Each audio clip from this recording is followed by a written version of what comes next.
मेरे प्रिय छात्रों, डीएस जुडिशियल एकेडमी आपका स्वागत करती है। हम आपको एक महत्वपूर्ण विषय पर बताने जा रहे हैं जो एक छात्र के लिए बहुत ही जरूरी है। आप उस विषय पर जरा गौर करिए। विषय ये है कि जीवन में सफल कैसे हों। एक स्टूडेंट को अपने जीवन में सफल होने के लिए क्या करना पड़ेगा। अपने जीवन में सफल होने के लिए सबसे पहले आप एक लक्ष्य निर्धारित करिए।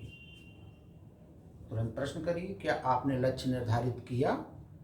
तुरंत आपको उत्तर मिल जाएगा। दूसरा, उसकी पूर्ति के लिए आप एक संकल्प करिए। फिर अपने से प्रश्न करिए, क्या आपने ऐसा संकल्प किया? फिर उसी संकल्प के अनुरूप उस पर काम करिए। तो क्या आपने अभी तक उस पर काम किया? एकाग्रचित होकर कार्य करने से सफलता मिलती है। तो क्या आप एकाग्रचित होकर के अभी तक अपने काम को किया? सबसे उत्तम मनुष्य वह है जो दुख सहकर भी अपने कर्तव्य का पालन करता है, जैसा कि सुदामा ने किया। क्या आपने ऐसा किया? जितना बड़ा लक्ष्य होगा, बाधाएं भी उतनी ही बड़ी आएंगी, जैसे हनुमान जी को लंका जाते समय आई थी। समस्याएं जीवन में एक मोड़ से ज़्यादा कुछ भी नहीं हैं। इनसे पार पाने के लिए हमें अपने संपर्क, अपने भीतर निहित शक्ति को जोड़ना होगा। निहित शक्ति को जोड़ना होगा। शक्ति प्रत्येक जीव में है, लेकिन जब तक समस्या नहीं आती है तब तक हम हनुमान जी की तरह अनभिज्ञ रहते हैं। समुद्र पार करके 30 दिन के अंदर खोज करने के लिए जो जिम्मेदारी दी गई थी, अन्यथा सब वानरों की मौत निश्चित है। उन्होंने वह 30 दिन के भीतर अपने लक्ष्य को पूरा किया था। प्रतिदिन आपको 7 से 8 घंटे सोना चाहिए। इससे हमारी कोशिकाएं रिपेयर होती हैं। अगर हम जिंदगी में कुछ हासिल करना चाहते हैं तो अपने तरीके में बदलाव करना होगा, अपने इरादे में नहीं।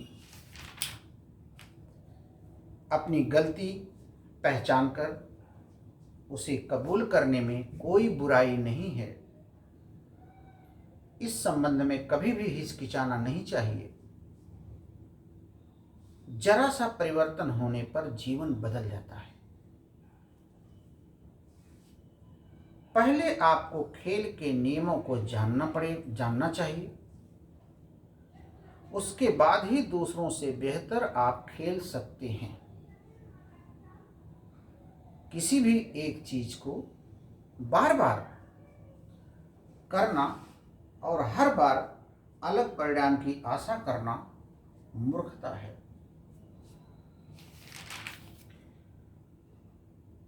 आपने अपने हनुमान चालीसा से सीखा होगा कि कवन सो काज कठिन जग माही, जो नहीं होत तात तुम पाही। जामवंत की उपरोक्त बात को सुन करके हनुमान में ऐसा उत्साह जगा। जब साहस मृतप्राय हो जाता है तब पूरी काबिलियत लुप्त हो जाती है। जीवन में किसी भी चुनौती को सामना करने के लिए आंतरिक हिम्मत जादू के समान होती है।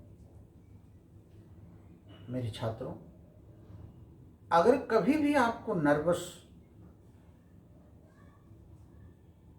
वाली बातें आ रही हो, आप घूम करके देखिए, आपसे भी ज़्यादा दुखी लोग संसार में हैं।